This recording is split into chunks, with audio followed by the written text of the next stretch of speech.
And welcome back to another LeetCode problem. We just completed House Robber 1, and we're now going to take a look at House Robber 2, which obviously is going to be an extension on the House Robber 1 problem. Right.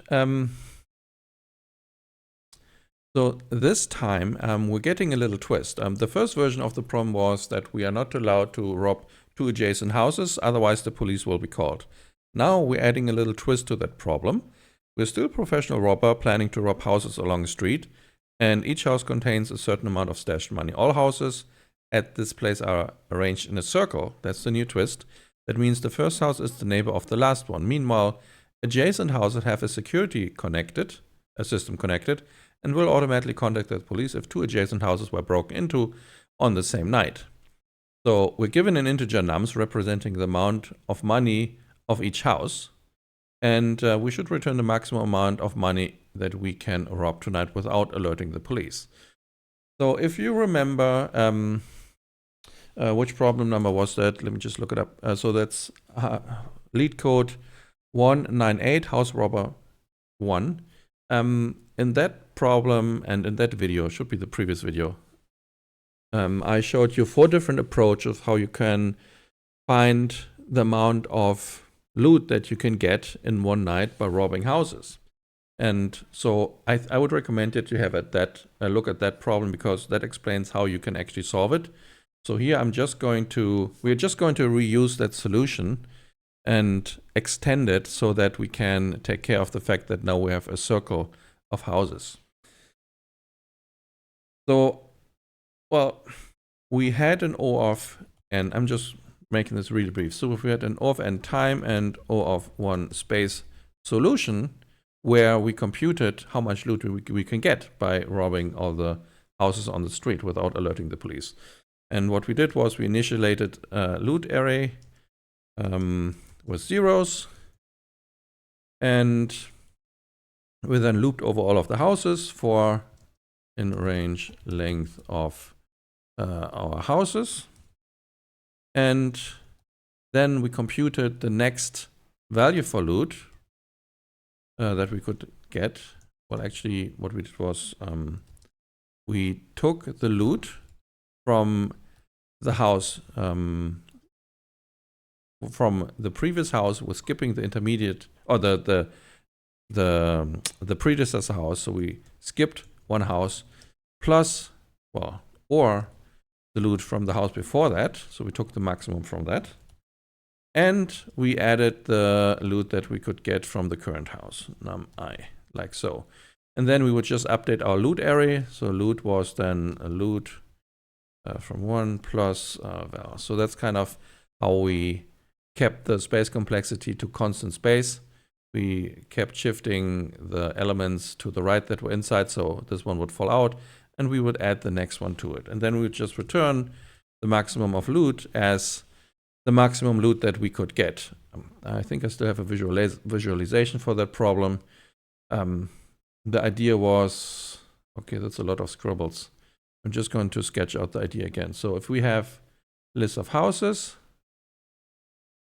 and we know, so the first, that would be our loot area where we initialize the values was 0.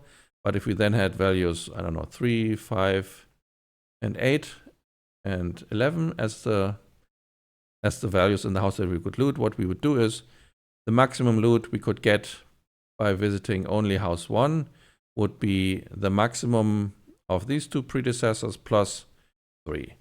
And then if we wanted to get the maximum loot by visiting all houses, including a house that has the value 5, we'd do the same thing. We would compute the maximum of the house that we visited before plus the 5. So in this case, the value is 5.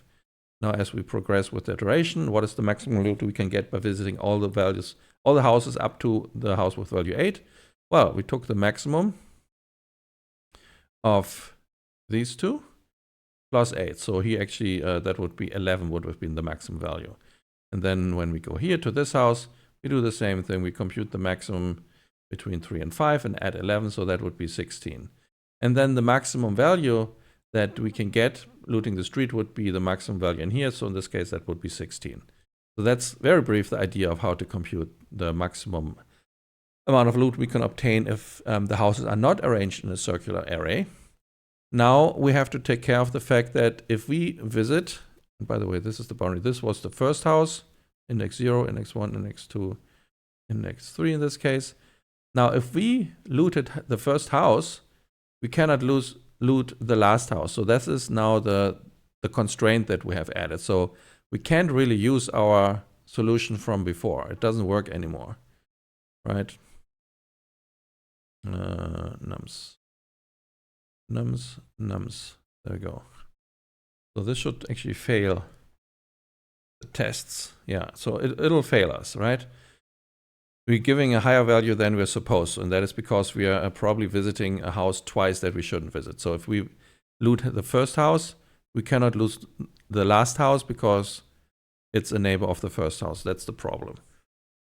Cool. So, well, what do we do now? Well, I think there's an easy way to do that, because the insight is you need to understand that now we have two cases. If you visit the first house, that means you cannot visit the last house, right? If visit first, cannot loot last.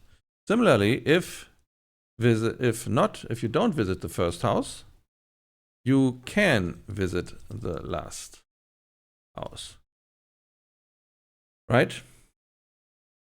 So those are the two cases that we have to take care of. And well, so this is easy. We could simply say, okay, well, let's compute then the solution for our arrays from the first position. So that means we're not visiting the last house, or the array up to that position, right? So that we're not actually visiting the last house, but we're allowed to visit the first house. So we just call our little solution from robber's house 1 twice, but we give it two different arrays. That's all that is needed. So what we'll do is just put that into a little function, get max loot, and we're going to put an array just to differentiate that from nums, and we're going to put nums in error in here, and that should work like this.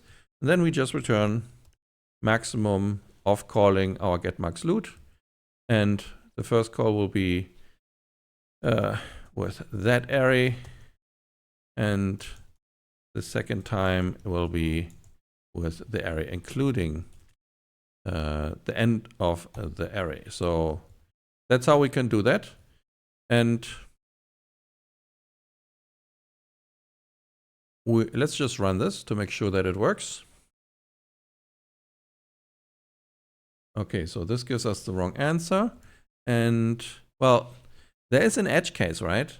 So that we also need to take care of. But let me see first. So we have this. We can visit the first one, but we're not allowed to visit the last one. So that is one approach. Let me think. What could be the error here? Get max loot, get max loot.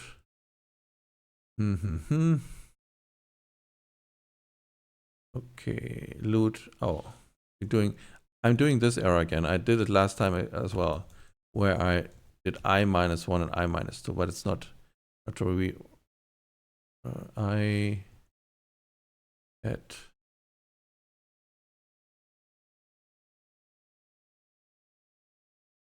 Let me think about this for a second.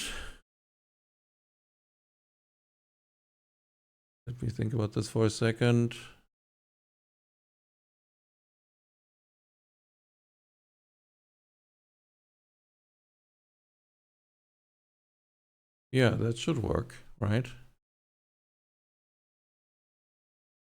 So we're taking the minimum, or we could write it like this, because we have a constant array. We want to use all the elements except for the last one, because that's the neighboring house for the next one.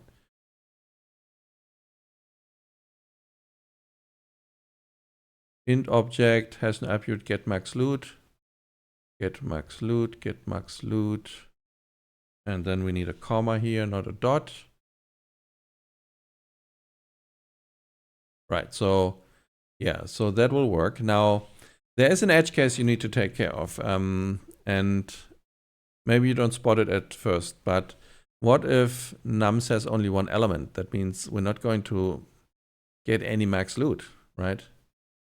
We're going to get actually 0 back. So we'll have an edge case that we need to handle. If length of nums equals 1, just return nums that one house. So if we submit this now, yeah, we get a solution that works. So now you could argue that, oh, maybe in your programming language or whatever, you construct a new array when you do this. Well, there are ways to round it, right? Where you could just pass in the start index or the end index, and then you add this as a little check.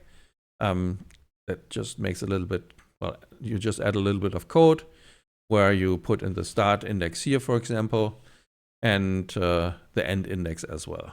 So you could just change it by adjusting the range here, and then you would be done.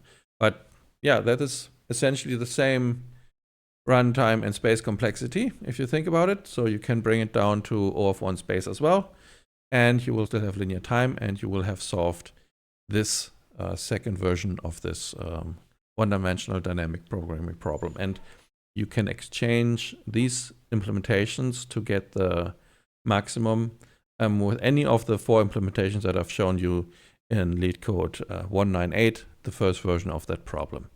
And I encourage you to have a look, and so that you get some exposure to recursive approaches, iterative, etc., etc.